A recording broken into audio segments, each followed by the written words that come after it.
Hello बच्चों, let's see this question. This question says a particle of specific charge, that is charge by mass ratio alpha, starts moving from the origin under the action of electric field E equal to E naught I cap and magnetic field B equal to B naught K cap.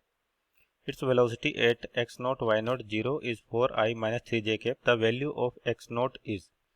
तो यहाँ देखिए आपको एक charge देगा जो initially rest condition पर है और इस पर मैग्नेटिक फील्ड लगाई जाती है बी नॉट के कैप मीन्स मैग्नेटिक फील्ड आपकी परपेंडिकुलर टू प्लेन, यानी कि मान लीजिए इस तरीके से, और आपके पास इलेक्ट्रिक फील्ड किधर है, इस डायरेक्शन में आई कैप, यानी कि इलेक्ट्रिक फील्ड आपका इधर है।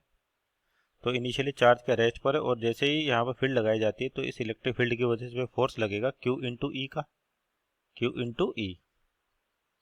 तो यहाँ से इसका एक्सेलेरेशन आ जाएगा क्यू ई बाई एम, ये इसका एक्सेलेरेशन आ गया। इसकी वजह से क्या होगा, पार्टिकल को वेलोसिटी मिलेगी और कहा कि एक्स नोट वाई नोट पर वेलोसिटी दे रखी है आपको 4i cap minus 3j cap. अब यहाँ पर देखिए आपका जो पार्टिकल है, जैसे वेलोसिटी चार्ज को क्या हुआ, वेलोसिटी मिले, चार्ज मूविंग चार्ज हुआ तो मैग्नेटिक फोर्स लगेगा और मैग्नेटिक फोर्स केवल क्या करता है, इसकी डायरेक्शन को चेंज कर देता है।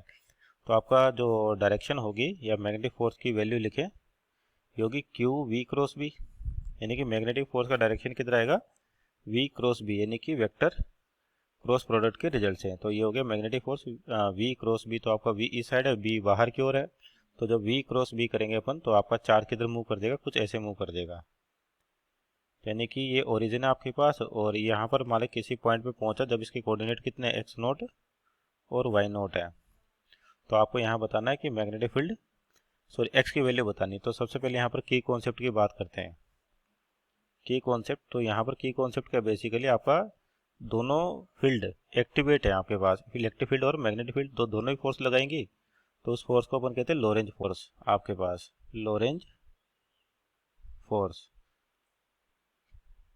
अब यहाँ देखिए पार्टिकल के पास यहाँ पर वेलोसिटी दे रखी है, कितनी दे रखी है, 4i कैप, यानी कि x डायरेक्शन में तो कितनी 4 और y में कितनी नेगेटिव डायरेक्शन j कैप। ये वेलोसिटी वेक्टर दे रखा है, तो वेलोसिटी का मैग्नीट्यूड निकालें यहाँ पर। तो √4 का स्क्वायर प्लस 3 का स्क्वायर, दोनों 90 डिग्री पर हैं, तो आपके पास आ गया 5।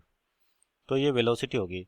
अब देखिए यहाँ पर जो सबसे इंपॉर्टेंट चीज़ है कि वर्क डन बाय, आपके पास बेसिकली दो फोर्स है, एक तो इलेक्ट्रिक फोर्स है और एक मैग्नेटिक फोर्स है। तो मैग्नेटिक फोर्स का जो वर्क होता है, work done by magnetic force, ये क्या होता है, 0। तो कौन सी फोर्स वर्क करिए, बेसिकली देखा जाए तो यहाँ पर इलेक्ट्रिक फोर्स करेगी और इलेक्ट्रिक फोर्स होती है कंजर्वेटिव फोर्स। तो कंजर्वेटिव फोर्स है आपके पास इलेक्ट्रिक, तो यहाँ पे अपन वर्क एनर्जी थ्योरम का यूज कर सकते हैं। तो from work energy theorem, work energy theorem, तो यहाँ पर वर्क एनर्जी थ्योरम की बात करें, क्योंकि इलेक्ट्रिक फील्ड क्या करिए, आपके पास एक्स डायरेक्शन में मूवमेंट हो रहा है, तो कितना वर्क करिए, यानी कि कितना डिस्प्लेस करिए पार्टिकल को, एक्स नोट डिस्प्लेस करिए यहाँ से यहाँ तक। तो work done by electrostatic force equal to change in kinetic energy, work done by electrostatic equal to delta K, that is K final minus K initial. तो force का magnitude क्या रहेगा, क्यू इंटू, ये कॉन्स्टेंट रहेगा आपके पास, तो क्या हो जाएगा, force into displacement, that is Q E into x note, और आपका जो फोर्स इसी डायरेक्शन में लग रहा है, तो कोस जीरो कितना हो जाएगा, 1 equal to half M V square, half M V square.